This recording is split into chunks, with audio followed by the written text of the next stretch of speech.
படம்லாம் நல்லா இருந்ததுண்ணா, பாட்டு சூப்பராக இருந்தது, எல்லா பாட்டும். மூவி நல்லா இருக்கு ப்ரோ. எப்படி சொல்கிறது, ஸ்லோவாக போனாலுமே அந்த விறுவிறுப்பாக இருந்தது, நல்லா இருந்தது.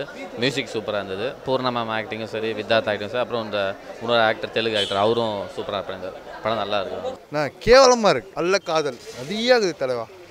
அல்ல காதல் தான் படமே, அதுதான். அப்படி இருந்தால் நல்லா பார்க்கலாம். நான் கேவலமாக இருக்கு. படம் நல்லா இருந்தது. அது சித்தார்த் அவர் ஆக்டிங் அவர் நல்லா இருந்தது. அப்புறம் அதெல்லாம் இல்லீகல் அஃபேர் இருக்கக்கூடாது, அதுக்காக பேஸ் பண்ணி எடுத்த படம் நல்லா இருந்தது. கிளாமர் அவ்வளோவாலாம் இல்லை, மீடியமாக இருந்தது. ஃபேமிலி ஆடியன்ஸ் பார்க்கலாம், அவ்வளோதான். படம் செம்மையாக இருக்குது, நல்லா இருக்குது. ஃபேமிலியாக வந்து பார்க்கலாம், நல்லா இருக்குது. அவர் ஆக்டிங் நல்லா இருக்குது. அப்புறம் பூர்ண ஆக்டிங் அவங்களது சூப்பராக இருக்குது. படம் ஆக்டிங் அதாவது ரோல்லாம் நிறைய பேர் இல்லை. ஸோ இவங்க 3 பேர் மெயின் கேரக்டர் நல்லா இருக்குது. வந்து பார்க்கலாம், ஃபேமிலியாக வந்து பார்க்கலாம், அவ்வளோதான். டெவில் படம் சூப்பர். ஆனால் இது குடும்பத்தோடு பார்ப்பாங்களான்னு தெரியல. ஆனால் குடும்பத்தோடு பார்க்க முடியாத படம் தான் இது. இருந்தாலும் நல்லாயிருக்கும் படம். Music super. மிஸ்கின் முதல் படத்துக்கு மியூசிக் வச்சுக்கிறேன் சூப்பராக. அவங்க தம்பி டைரக்ஷன் சூப்பராக பண்ணியிருக்காரு. பூர்ணாவுடைய ஆக்டிங் நல்லாயிருக்கு. என்ன சொல்கிறாங்கன்னா, கணவன் தவறான பாதையில் போனால் மனைவி போகாதீங்க, திருந்தி ஒரு நாள் வரலாம், நீங்கள் அவசரப்படாதீங்கன்ற கதை தான் இது.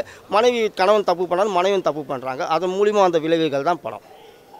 அதான் பாவத்தின் சம்பளம் மரணம். அதை வச்சு பைபிளில் அந்த ஒரு வார்த்தையை வச்சு ஒரு படம் இது. அதான் முழுக்க கிறிஸ்துவ படம் தான். இது கள்ளக்காதல் மேட்ரு தான். கள்ளக்காதல் மேட்ரு படம். வேறு என்ன, ஓப்பனாக சொன்னால் கள்ளக்காதல் மேட்ரு தான் படம். அதான் கள்ளக்காதலால் வர கொலை தான். அந்த கொலையை மறைக்கிறது பல தவறுகள் செய்வாங்கள்ல, எத்தனை மறைக்கிறது, கொள்வது, அதுதான் வேறு ஒன்று. இதனால் மாற்றிக்கிறாது பெண்கள் தான். கட்சியில் மாறியது பெண்கள் தான் அவதரப்படுறாங்க. அது இந்த மாதிரி நம்ம கள்ளக்காதல் மேட்ரு படம் வந்து படம் இல்லை, அன்றாட செய்திகள் நிறைய பார்க்குறோம்.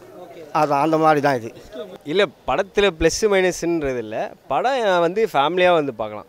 ஸோ அந்தளவுக்கு நம்ம எப்படி சொல்கிறது, ஒரு கமர்ஷியலாக வந்து இப்போது மற்ற படத்தில் இது வந்து ட்ரக்ஸு அந்த மாதிரி இல்லாமல் அது வந்து வேறு மாதிரி ஃபிலிமு, இது வேறு மாதிரி ஃபிலிம், அவ்வளோதான். இது வந்து ஃபேமிலியாக வந்து பார்க்கலாம். அதாவது அவன் சொன்ன மாதிரி வந்து ஆணோ பெண்ணோ 2 பேரும் இப்போ இருக்கிற ட்ரெண்டுக்கு, அதாவது கல்யாணத்துக்கு முன்னாடி நிறைய பேர் லவ் பண்ணிட்டு அப்படி சுற்றிட்டு இருப்பாங்க. கல்யாணத்துக்கு அப்புறமும் நம்ம வந்து ஹஸ்பண்டை கல்யாணம் பண்ணிட்டு இன்னொன்று நம்ம வந்து வச்சுக்கிட்டோன்னா அது வந்து என்ன, இப்போ புதுசாக கல்யாணம் வந்தவங்க பார்க்க சொல்லுங்கள் படத்தை.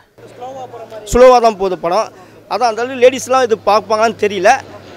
ஆண்களுக்கும் பிடிக்கும். நல்லாயிருக்கு. வித்தாத்தில் அந்த அளவுக்கு சொல்ல முடியாது. படம் முழுக்க அந்த பூர்ணா நடிகை இருக்காங்க, அவங்களுடைய நடிப்பு தான் படம் ஃபுல்லாக. அவங்கள வச்சு தான் கதையே நகருது. அதனால் அவங்களுக்காக தான் படமே இது.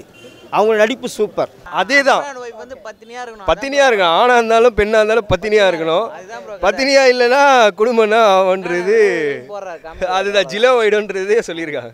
வேறு எது ஃபேமிலியாக வந்து பார்க்கலாம். அது இப்போ கல்யாணம் பார்த்தே ஆகணும் அந்த படத்தை.